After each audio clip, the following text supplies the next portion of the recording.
Metastatic esophagogastric is not curable. This is a disease where complete responses are very rare, and most patients, if they benefit from chemotherapy, have partial responses or control of the cancer. And the survival times in metastatic disease range about 12 months with currently available chemotherapy. So for the vast majority of patients, 2-drug regimens would be preferable. A fluorinated pyrimidine is the cornerstone of chemotherapy in combination with a platinum agent. And there's pretty much global consensus that that's standard first-line treatment.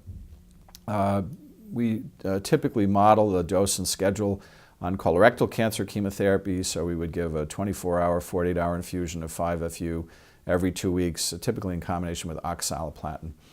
Oxaliplatin is as good or better than cisplatin. There are randomized trials, particularly a salient one from Germany, which compared 5-FU oxaliplatin versus 5-FU cisplatin.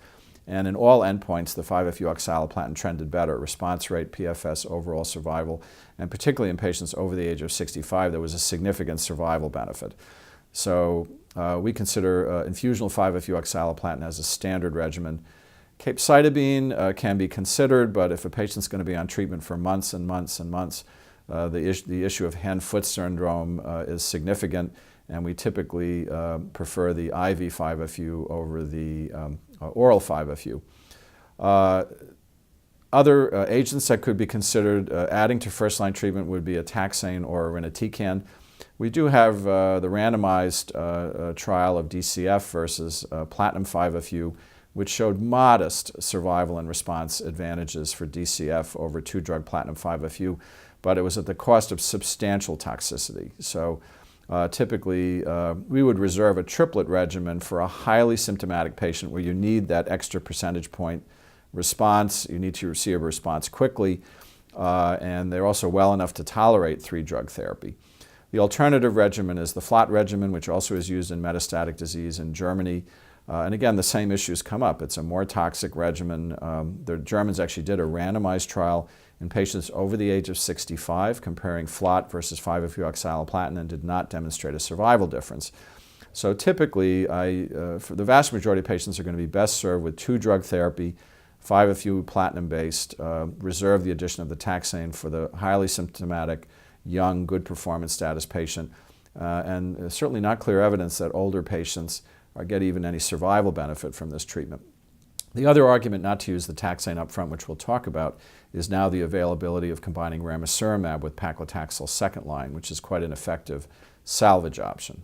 In gastric cancer, we have a significant number of drugs which are very active.